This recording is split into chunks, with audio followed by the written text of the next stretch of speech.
today, really today, President Lukashenko has announced that you can go for 5 days, visa-free, directly to Minsk airport. So I'm just about to leave Grodno for Minsk. It's going to be about a 4-hour trip. Looking forward to getting there and celebrating New Year's. Apartment in Minsk should have a dancing pool. Looking forward to see who'll be dancing that later. Put a view onto. We are meeting there and I'm so excited to go because I really wanted to go there for a long time and I have never been there before.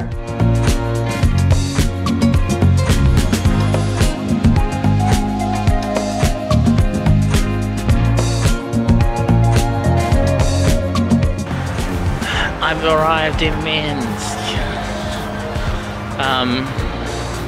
So I'm just taking a walk through Gorky Park, which is one of the main parks here in Minsk, which is an absolutely beautiful city. I've been completely surprised by how nice it is.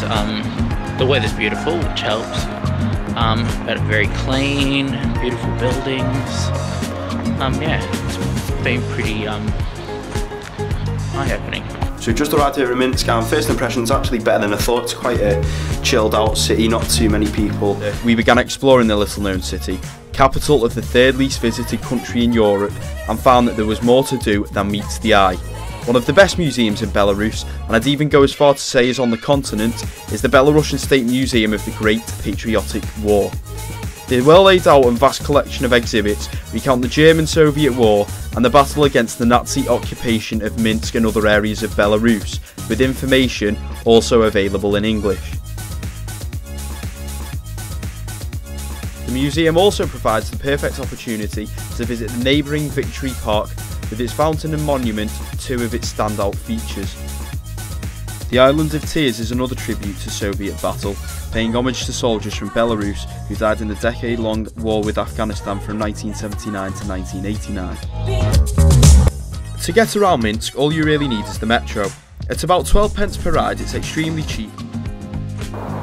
Also went to the old town. You can walk around, has old architecture, is like a little bit of a hilly thing, but nothing too special, nothing that you haven't seen in other European nations. Flew in yesterday evening from Gatwick, hired a car, drove to the city, which is about a 45-minute drive. Really nice town. Right, so I'm just going to go off to the shops, get myself some food, so I can make dinner tonight.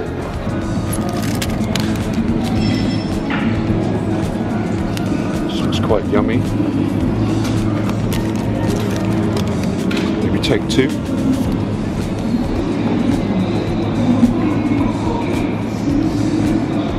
So we've got some dried fish, and that looks smoked fish, and that looks like salmon, smoked salmon. Looks quite nice.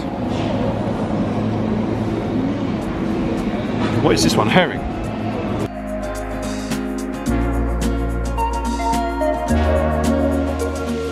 Call this fried kartoshka. Delicious.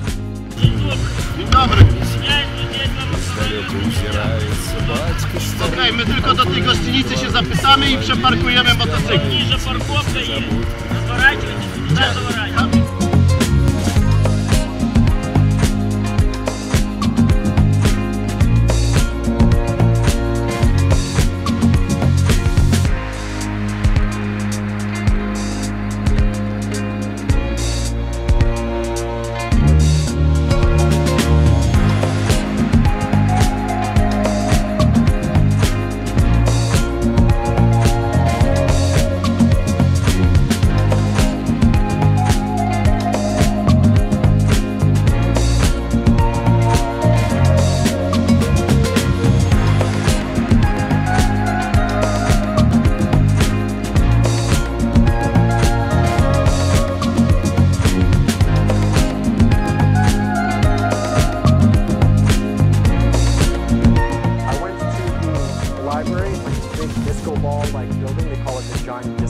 but there was still one thing left to do. What better way to sign off our trip to Minsk and come on to visit the National Library of Belarus. We're at the observation deck at the moment. It's 23 floors up, cost us 75 pence to come and see, and the weather today is absolutely fantastic.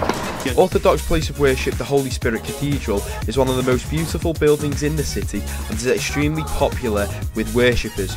Traditional Belarusian food is based on the Eastern European hallmark of meat and potato. Anyways, also to come here as a foreigner, as a tourist, it's very inexpensive. Everything is incredibly cheap because of some kind of economic crisis that they had. Was this all worth it? Is it that different, say, to maybe Ukraine, Russia? It is a bit different. It was very clean. Things were very well organized in terms of infrastructure. Everything was orderly. It was quite pleasant to be there, not very stressful, and people are actually a bit more respectful towards each other than I've seen in, say, other countries in the region like Russia and Ukraine. So another interesting thing about Belarus was the language situation, because they actually have two official languages, one being Russian, of course, which is spoken everywhere by everybody, and then Belarusian, which is spoken by a minority in the country, even though the country is called Belarus. And I saw it written everywhere, actually, in all the buses, signposts, and it's very similar to Ukrainian, especially the alphabet they use. It reminded me of Ireland, because there we also have two languages. We have Irish and we have English. So Belarus is pretty similar. I did hear Belarusian just once in Grodno. I enjoyed Minsk. I would live here for longer because it's inexpensive, the people are very friendly, and the city is incredibly clean, incredibly safe. We love the city. It's so pretty and beautiful.